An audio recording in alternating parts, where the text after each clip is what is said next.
Monsieur le Président de la République,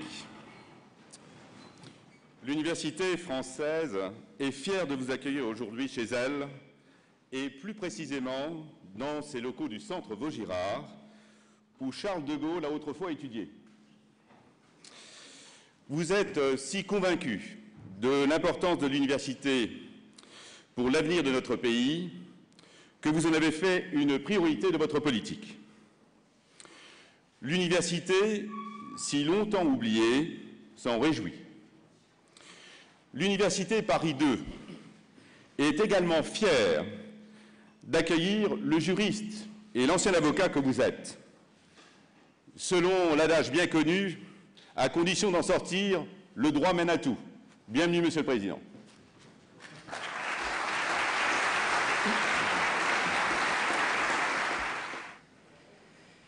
Mesdames et Messieurs, en ce jour de rentrée universitaire, l'Institut Montaigne a choisi de débattre, avec la perspicacité qui a fait sa renommée, d'un sujet absolument fondamental pour l'avenir de notre pays, celui de nos universités.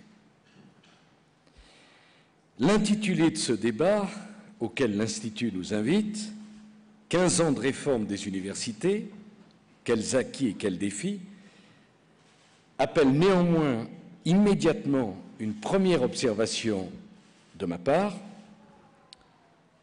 15 ans de projet de réforme, c'est sûr.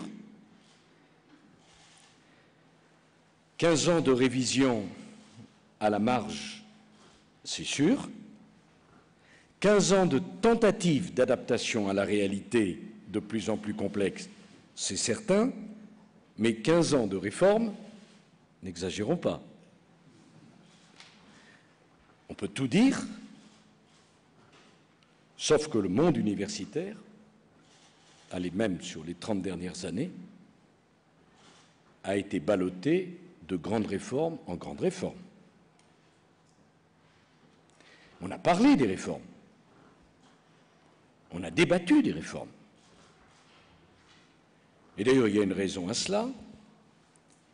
Mis à part l'époque de Claude Allègre, je ne dis pas parce qu'il est présent, je le dis parce qu'il est le premier à avoir compris qu'il y avait une nécessité d'adapter nos universités au contexte européen, les ministres des universités, et ce n'était pas leur faute, n'ont pas pu, ils ont voulu, qu'ils soient de gauche ou de droite, mais ils n'ont pas pu mener leur projet de réforme.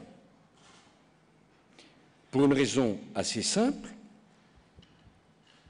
je sors totalement de mon discours, c'est que le ministre des Universités, et je souhaite que vous, les universitaires, vous le compreniez, a été longtemps vécu dans sa place gouvernementale comme le fusible qu'il convenait de faire sauter en cas de blocage. Pardon, ça ne concerne ni la gauche ni la droite, ça concerne l'ensemble. Le ministre des Universités a été, depuis des décennies, mis en place pour éviter les ennuis au gouvernement. Et quand il y avait des ennuis, c'est-à-dire quand il disait un mot qui correspondait à une vérité, il partait. On oubliait la vérité, on oubliait le mot, on nommait un successeur à qui l'on disait surtout pas d'ennui. Ça, c'est la réalité du rapport entre les universités et le pouvoir politique de notre pays. Et ça a amené à quoi? Ça a amené à l'état où se trouvaient les universités lorsqu'en 2007, nous avons lancé notre processus de réforme. Nous n'avons pas d'autre mérite que celui d'avoir compris que nous n'avions plus le choix. C'était pour les universités se réformer ou disparaître. J'emploie des mots forts, mais il n'y avait pas le choix. Je ne dis pas que la réforme que nous avons engagée était la seule possible. Il y avait d'autres voies, on en a débattu d'ailleurs. Mais ce qui n'était pas une alternative, c'était de dire au ministre des universités, pas d'ennui, donc pas de réforme. Ça n'était pas une alternative. Ce n'était pas possible. Et d'ailleurs, en 2007, lorsque nous nous sommes penchés sur la question des universités françaises, je me suis aperçu qu'elles n'avaient guère changé par rapport à ce qu'elles étaient 15 ans auparavant, sauf que le nombre d'étudiants a été multiplié par 6 en 30 ans. Je veux, devant vous faire amener à réfléchir à un cadre qui ne changeait qu'à la marge et une situation démographique plus proche d'une explosion démographique que d'une évolution démographique. Un nombre d'étudiants multiplié par 6, 300 000 étudiants en 1960, 1 700 000 en 1990, 2,3 millions cette année. Vous imaginez, on garde le même cadre et on passe de 300 000 à 2,3 millions étudiants.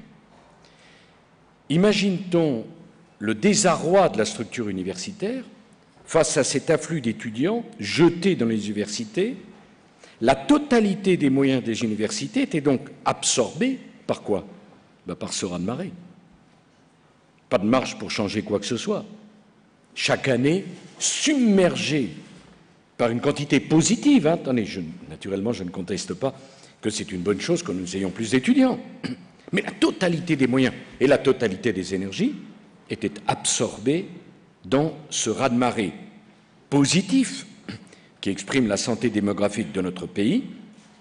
Mais cette augmentation du nombre de jeunes formés dans l'enseignement supérieur, qui est une nécessité, ne s'accompagnait pas d'une remise en cause des fondamentaux organisationnels et statutaires de nos universités.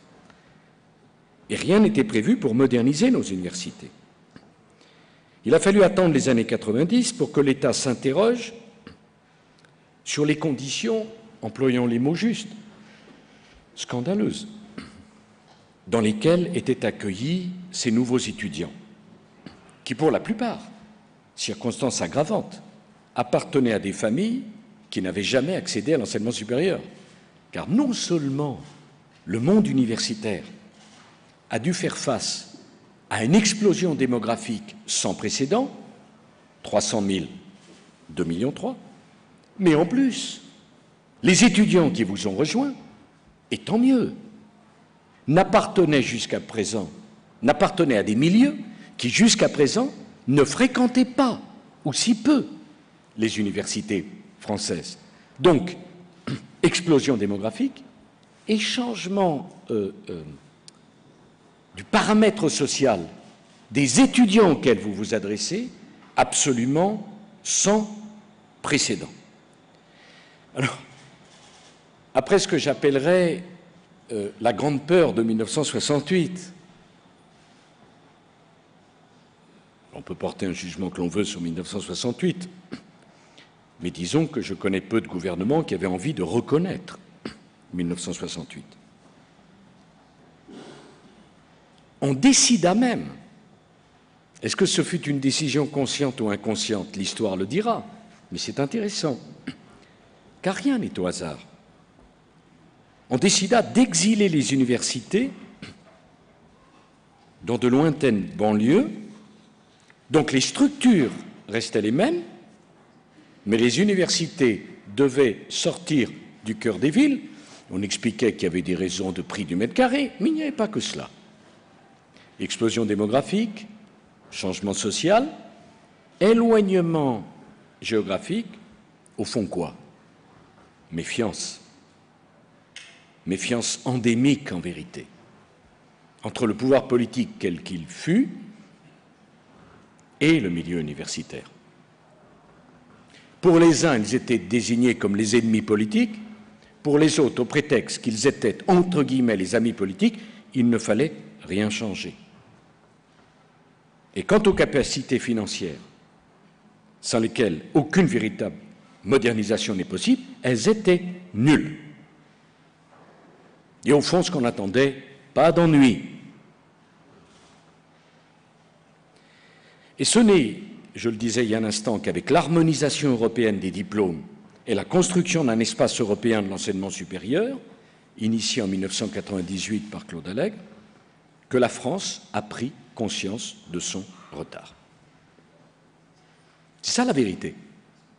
Et c'est pourquoi d'ailleurs je suis tellement attaché à l'idée européenne et à l'Europe. Car l'Europe nous oblige à nous moderniser. L'Europe nous protège et l'Europe nous force à la modernisation. Nous rappelle qu'il existe un monde, qu'on ne peut pas nier le monde, qu'on ne peut pas refuser le monde. Et c'est dans ce cadre que Claude Allègre a commencé la première modernisation. Cette ouverture internationale a contraint les universités françaises à remettre en cause toute l'architecture de leur formation, et je pense qu'elle a été l'occasion d'une formidable prise de conscience collective. L'archaïsme, le morcellement, la rigidité, au fond l'enfermement, d'un système, là encore je vais employer un mot fort, à bout de souffle, qui désespérait les plus dynamiques et qui entraînait vers le fond la moyenne, sont apparus au grand jour. Et c'était d'autant plus frappant que dans le même temps, nos concurrents, nos voisins, nos amis, nos alliés organisaient méthodiquement l'augmentation du nombre d'étudiants. Et nous confondions égalitarisme et égalité des chances. Au nom de l'égalité, nous refusions la différence. Au nom de l'égalité, qui était en vérité de l'égalitarisme, nous refusions l'excellence. Au nom de l'égalitarisme, nous refusions la compétition.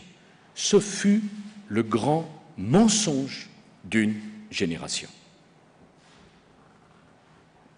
Je voudrais que vous compreniez bien que dans mon esprit, il ne s'agit pas d'opposer la gauche ou la droite, mais d'embrasser une période qui a conduit à ce grand mensonge français, celui du nivellement et celui de l'égalitarisme.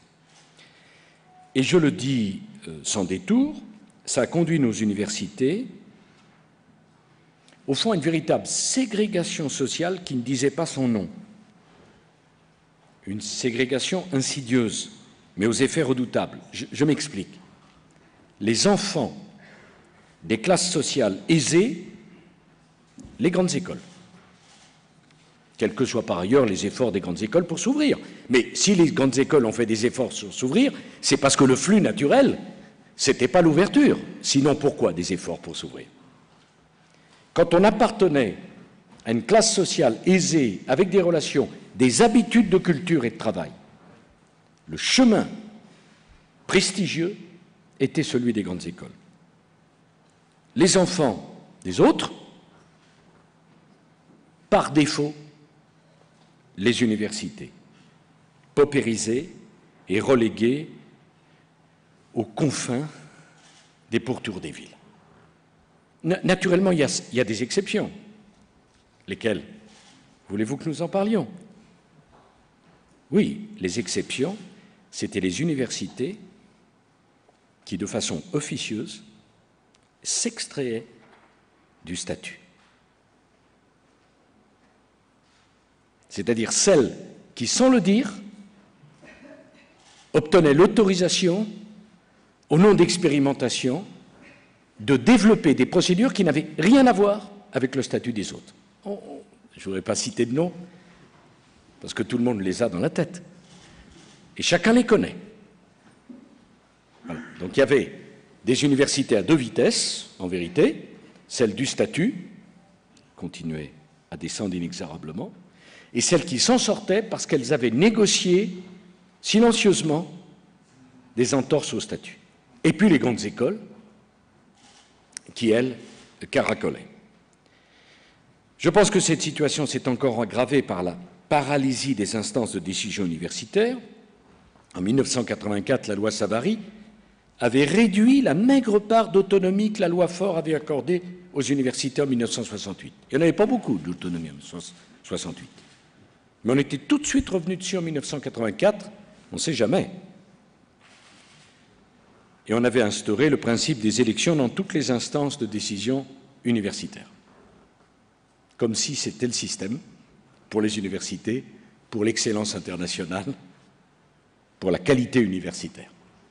Alors en 2007, notre organisation universitaire était une spécificité de notre pays, mais même au sein de notre pays, une spécificité propre aux universités. Pas de décision souple, pas de décision efficace, la souplesse pour les grandes écoles, le statut pour les universités. Alors, je comprends pourquoi les choses sont arrivées ainsi. Parce que non seulement il y avait la crainte des gouvernements vis-à-vis du monde universitaire, mais de surcroît, le monde universitaire, après des années de disette budgétaire, non, comprenez-moi, le budget augmentait, mais comme les effectifs décuplaient, le budget, en valeur relative, diminuait. Et donc, le monde universitaire, je veux dire dans sa majorité, sentait bien la nécessité de la réforme. Mais il se disait, au fond, dans une crise de confiance vis-à-vis du pouvoir politique, s'il faut une réforme, ce n'est pas pour nous aider, c'est pour donner moins d'argent. Et donc, crispation. Enfin, il y a une minorité qui se crispait parce qu'elle considérait que l'université était son domaine et que toute ouverture était en quelque sorte une violation des principes sacro-saints universitaires. Mais il y avait une majorité qui pensait de bonne foi, et qui n'avait pas forcément tort d'ailleurs, que la réforme n'était en vérité que le prétexte à une réduction budgétaire. Et c'est là où nous avons, me semble-t-il, pris la décision qu'il convenait de prendre, l'autonomie et les moyens. Voilà. Je me souviens très bien de la première réunion que nous avons eue, Monsieur le Président, avec les présidents d'université, peut-être s'en souviennent-ils eux-mêmes. Nous ne nous connaissions pas. On peut dire qu'on avait des a priori. J'ai dit « on ». Il a fallu apprendre à se connaître et à se faire confiance. Et je vous avais à l'époque indiqué, c'était les moyens en plus et la réforme.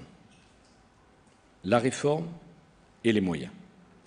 Pas de réforme, pas de moyens. Une réforme, des moyens. Je pense profondément qu'on ne peut pas restructurer un domaine d'activité de l'État sans mettre d'abord des moyens considérables. Il n'y a pas de possibilité de restructuration. Dans le privé comme dans le public, la restructuration commence par coûter de l'argent. Et c'est les deux qui ont permis d'avancer ensemble. Je dois dire que les présidents d'université ont été courageux parce que l'autonomie, pendant des années, prononcer le mot autonomie, c'était comme prononcer le mot sélection. Extrêmement grave. Ce que tout le monde connaît dans la vie, on ne pouvait pas le formuler. C'est là où on voyait que le malade était bien atteint, car il ne pouvait même pas entendre le diagnostic. La première caractéristique de quelqu'un qui souffre, qui est malade, c'est sa capacité à entendre le diagnostic, à le comprendre, à l'intégrer, à le faire sien. La situation était si bloquée qu'on ne pouvait même pas poser le diagnostic, formuler les mots. Et c'était déjà prendre le risque d'une mobilisation sans précédent. Et pourtant, il n'y a pas un seul système universitaire dans le monde qui n'ait réussi sans l'autonomie. Mais qu'est-ce que c'est que l'autonomie, mesdames et messieurs? C'est simplement faire confiance au milieu universitaire. C'est rien d'autre. L'autonomie, ce n'est pas la marchandisation des universités, l'ouverture au grand capital, l'arrivée au mon Dieu de chefs d'entreprise. L'autonomie, c'est simplement, et si les universitaires eux-mêmes avaient le pouvoir de décider pour leurs étudiants et pour leurs universités. L'autonomie, c'est quoi? C'est un formidable geste de confiance envers un milieu qui avait fini par perdre confiance en lui-même, s'abritant derrière un statut dont il savait au fond qu'il était totalement suranné et s'estimant incapable d'assumer ses responsabilités. Et la magie s'est produite. La loi sur les libertés et responsabilités universitaires qu'apportait avec beaucoup de talent Valérie Pécresse a été un tel succès que les délais de calendrier que nous avions prévus pour le passage à l'autonomie ont été pulvérisés. Parce que la liberté est ainsi. Quand on la fait rentrer, elle emporte tout. Et quand on fait confiance aux gens, on est toujours payé de cette confiance. La défiance ne permet aucune construction. C'est la confiance qui l'a permis. Les universités disposent donc désormais de la possibilité de créer des fondations, de recruter des personnels selon leurs besoins, vous imaginez, de devenir propriétaires et gestionnaires de leur patrimoine. Mais franchement, en disant ça, je voudrais rappeler que c'était le cas au Moyen-Âge. Oui, au Moyen-Âge, les universités étaient gestionnaires et propriétaires de leur patrimoine. Et c'est la France contemporaine qui avait consciencieusement dépouillé les universités de ses droits et de ses biens. Chaque université peut désormais construire son propre projet et faire valoir la singularité de ses atouts. Alors, naturellement, tout ça ne va pas sans problème, sans difficulté. D'abord, cher Laurent Wauquiez, il a fallu habituer le ministère des universités et ses administrations centrales à ce qu'au fond, un conseil d'administration en sache autant sur l'université que l'administration centrale. Et je mesure la révolution profonde que nous avons demandée à notre administration. Imaginez ce que peut représenter pour un ministère qui gère depuis des décennies votre patrimoine, vos personnels, les rémunérations, le fait d'abandonner une part de son pouvoir. C'est comme une remise en question, mais non. Le ministère a vocation de coordonner, d'harmoniser peut-être, de fixer une ligne nationale pour assurer l'égalité des chances. Il n'a pas vocation, le ministère, à gérer les universités les unes après les autres. Il n'a pas cette vocation. Il ne peut pas conduire cette vocation. Alors, ça nous a également permis, l'autonomie, de remettre, et j'y tiens absolument, la recherche, enfin, les universités au cœur de la recherche. Parce que on était, je ne sais pas si le monde universitaire vous en aviez conscience, mais vous étiez concurrencé par 3 acteurs majeurs. Les grandes écoles, j'en ai dit un mot, qui vous prenaient les meilleurs étudiants. Les universités du monde, et notamment de l'Europe, qui exerçaient une pression, une attractivité, d'autant plus avec Erasmus, sur vous-même. Mais comme ces 2 concurrents ne suffisaient pas, on vous en a trouvé un 3e, les organismes de recherche. Et qui peut me dire que les universités françaises étaient encore le cœur de la recherche française? Qui osera le dire? Enfin, je ne sollicite pas une réponse immédiate, je cite. Votre silence, d'ailleurs, attentif, est en soi une chose. Et quand il y avait un projet, allez donc négocier avec tel organisme de recherche le projet d'université, comme on dit, de nos territoires, à ce moment-là, quel était le résultat et quelle était la solution? Donc je crois qu'il est très important que nous renforcions encore les liens entre recherche et innovation, recherche et université, et sans l'autonomie des universités, nous n'aurions pas pu réussir le programme d'investissement d'avenir, si intelligemment mis en place par René Ricol. Et je voudrais que vous compreniez la stratégie globale. Faire confiance au monde universitaire par l'autonomie. Vous laissez-vous développer vos projets. Moderniser la recherche. Mettre la recherche au cœur de l'université et donner les moyens à l'université et à la recherche de se développer. C'est la réponse française à la crise. Une crise économique sans précédent.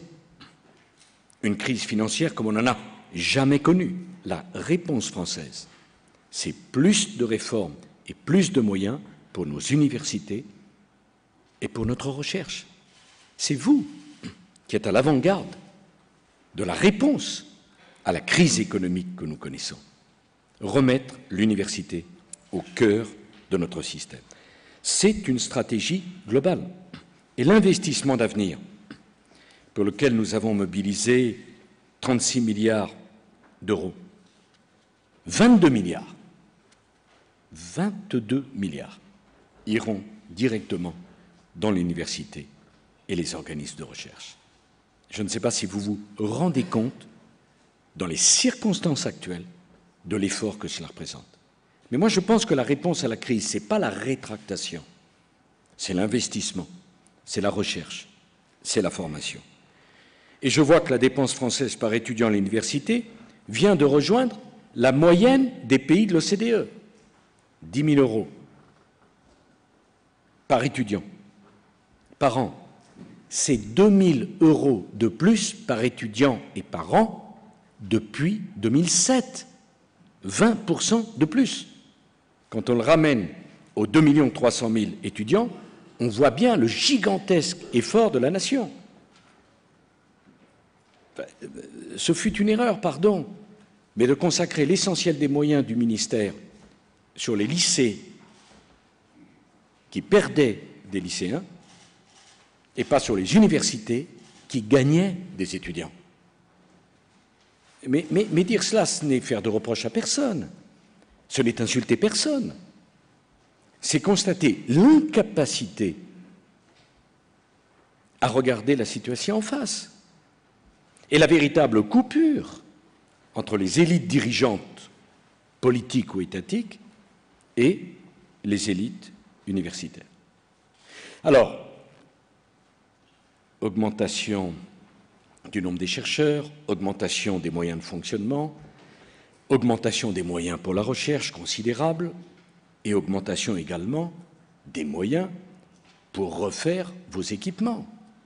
Enfin, il y a quelque chose de proprement insupportable quand les Français parlent d'université, d'imaginer qu'un campus agréable avec des équipements sportifs et culturels, c'est forcément aux États-Unis, en Espagne ou en Angleterre.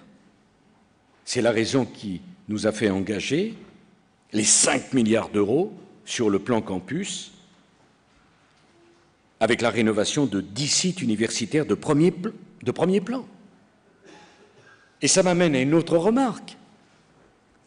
Et j'en suis gré, croyez bien, au milieu universitaire, d'accepter cette idée étrange que tout le monde ne peut pas postuler à l'excellence mondiale. Qu'il est possible de désigner 10 sites majeurs, de le choisir dans un concours international, sans qu'on crie au scandale de l'égalité républicaine. Et je dois dire la très bonne surprise qu'a représentée la capacité du monde universitaire, sa souplesse, à immédiatement jouer le jeu de l'autonomie. Car l'autonomie induit la concurrence, la compétition, l'excellence, la différence, la diversité. Toutes choses que vous connaissez vous-même dans le processus de sélection qui vous a conduit à être ce que vous êtes.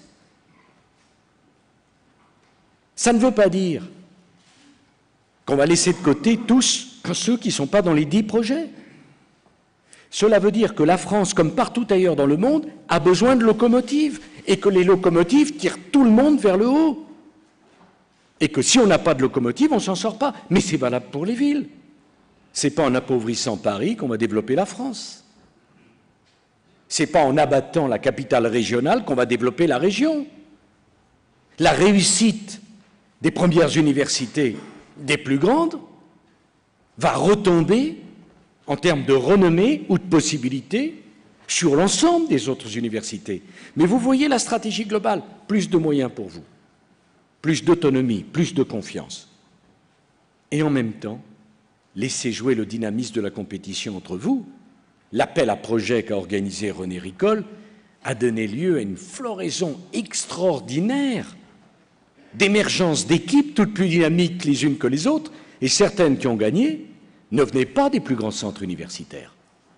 Et tout d'un coup, chacun de se dire « c'est possible, on va pouvoir y arriver ». Alors, dans tout ce paysage, je veux me féliciter de la question des bibliothèques universitaires. C'est un sujet qui m'a quand même mis 4 ans de mobilisation pour qu'elle soit ouverte avec des horaires élargis et ouverte le week-end. Quand même, les bibliothèques, c'est mieux que ça soit ouvert les jours où on peut y aller. Enfin, je voudrais rappeler que Marc Bloch voyait dans la déliquescence des bibliothèques françaises le symptôme d'une défaite de la pensée. C'est Marc Bloch. Hein. Et la remise à niveau dans la compétition internationale de nos universités passe aussi par cela. Le nombre de bourses, car nous n'avons pas oublié les étudiants. Tenez-vous bien, le nombre de bourses a augmenté de 25% depuis 2007. Jeannette Bougra pourrait en témoigner. 25% de boursiers en plus.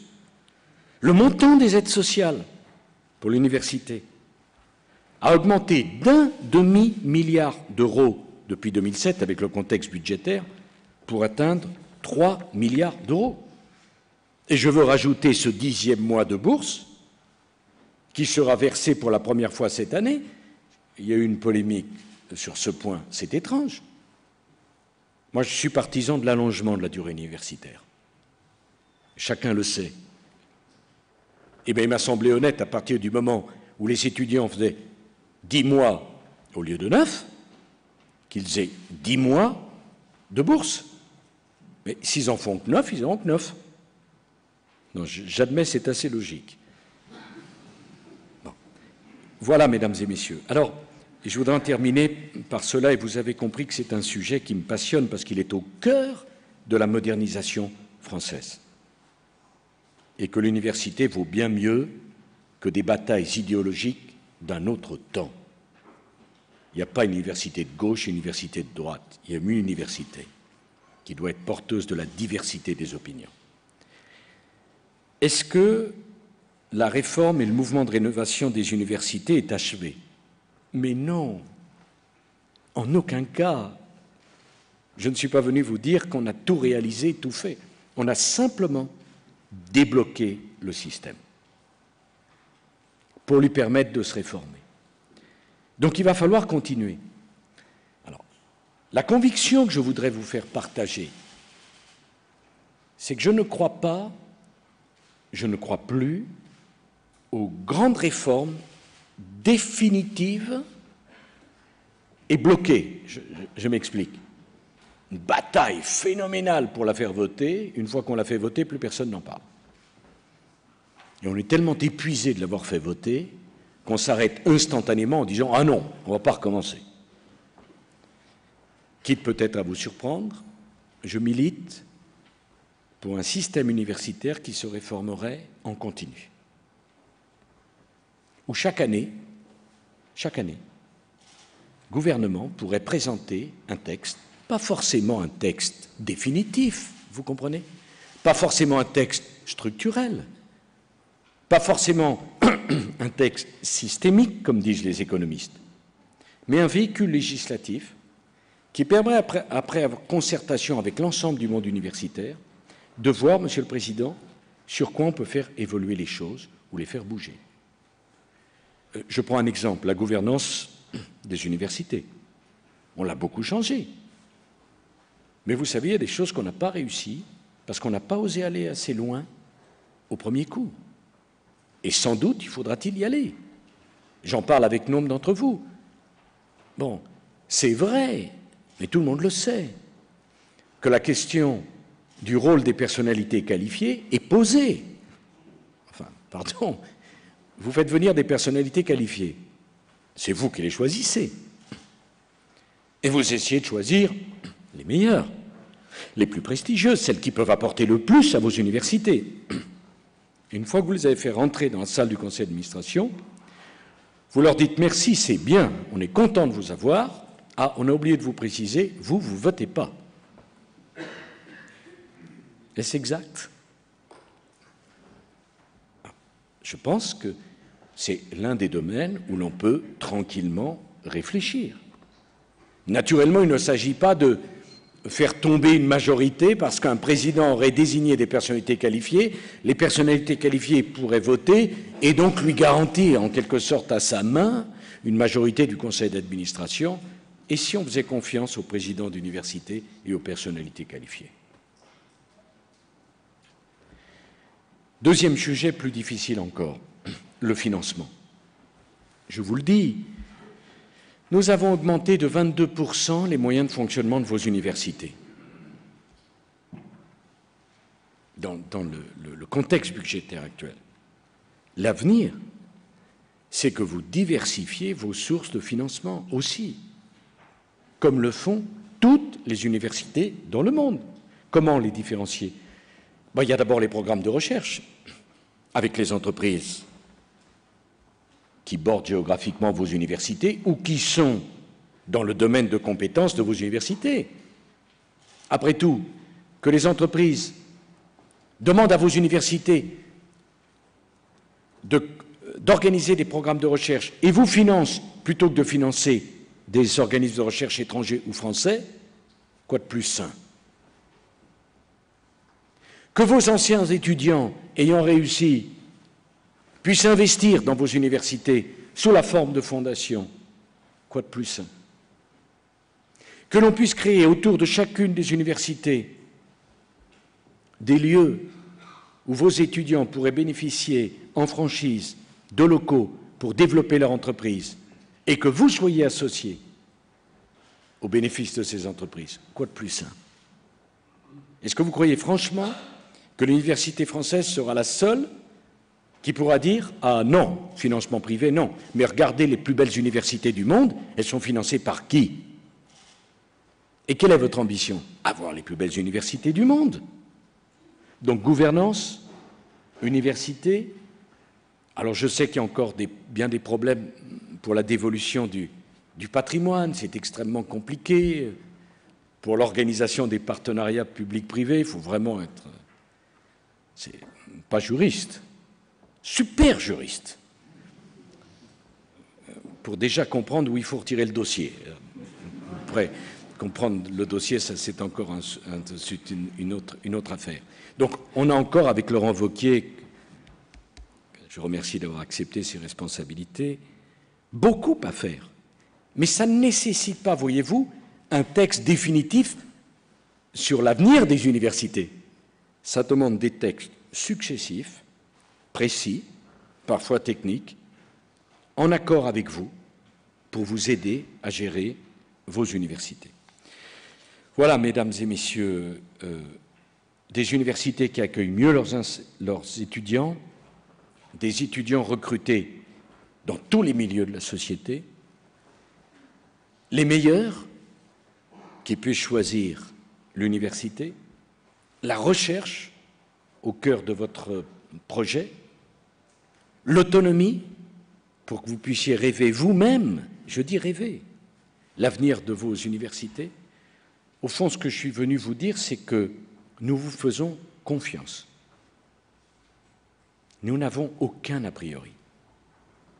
Nous vous demandons simplement de profiter de l'autonomie et de faire que nos étudiants puissent être accueillis dans les meilleures universités du monde. Parce que si nous réussissons cela, alors nous aurons réussi à moderniser la France et à lui permettre d'affronter dans de bonnes conditions le monde du XXIe siècle. C'est cela l'enjeu. Il est uniquement là l'enjeu. Ne laissez pas revenir les mauvaises habitudes, les mauvais conseils, ceux de la peur, peur des étudiants, peur des enseignants, peur du monde universitaire, ceux de la frilosité, peur de l'étranger, peur de l'ouverture, peur des chefs d'entreprise. Ne laissez pas revenir cette peur, peur de la compétition, peur de la compétence, peur de l'excellence. L'université, c'est au contraire le domaine de l'excellence, de l'ouverture, de la promotion des uns et des autres. C'est cela qui est porté par la loi d'autonomie des universités. Je dirais juste un dernier mot sur les droits d'inscription. C'est l'autonomie, mais je crois que ce serait une très mauvaise idée que toutes les universités décident d'augmenter leurs droits d'inscription, parce que ça donnerait alors une image de l'extérieur comme une barrière économique. Je sais bien ce qui se passe à l'extérieur, mais ne laissez pas caricaturer notre réforme.